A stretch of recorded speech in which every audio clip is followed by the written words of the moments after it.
அதுதான் எனக்கு மன நிறைவு என்பதை உங்களுக்கு நான் தெரிவித்துக் கொள்கிறேன். இனி வருங்காலங்களிலே மக்களுடைய விருப்பம் என்ன என்பதை உணர்ந்து அந்த வழியிலேயே நாங்களும் உங்களோடு சேர்ந்து பயணிப்பவர்களாக இருப்போம். ஹலோ, வணக்கம், அக்கா சவிக்கமா, தங்கச்சி சவிக்கமா? ஏன்னா எல்லாருமே என்னை விட தங்கச்சியாக தான் இருப்பீங்க. இந்த அம்மாவோட வயசு கூட என்னை விட குறைச்சலா தான் இருக்கும்.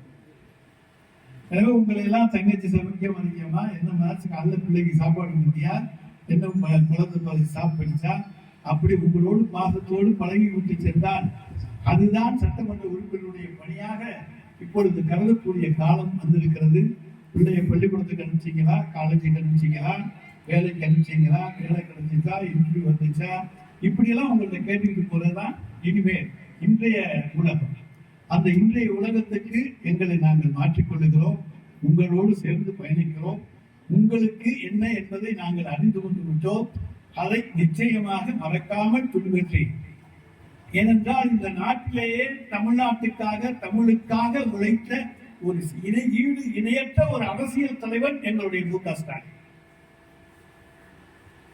ஏன்னா அவர் செஞ்சதை போல எந்த சாதனையும் யாரும் செய்ததாக இனி தமிழ்நாட்டு வரலாற்றிலேயும் எழுத முடியாது.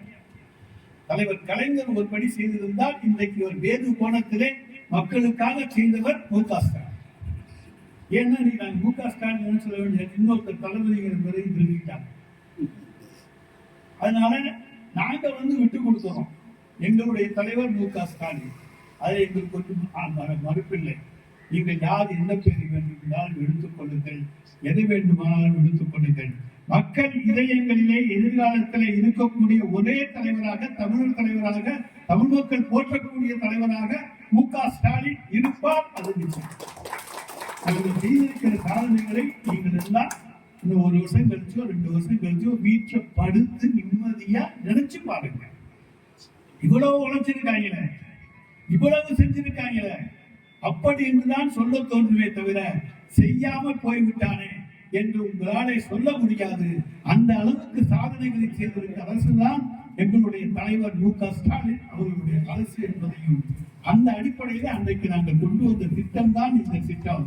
அதை இன்றைக்கு இங்கே நிறைவேற்றுவதிலே, திறந்து வைப்பதிலே நாங்கள் நிச்சயமாக பெருமைப்படுகிறோம்.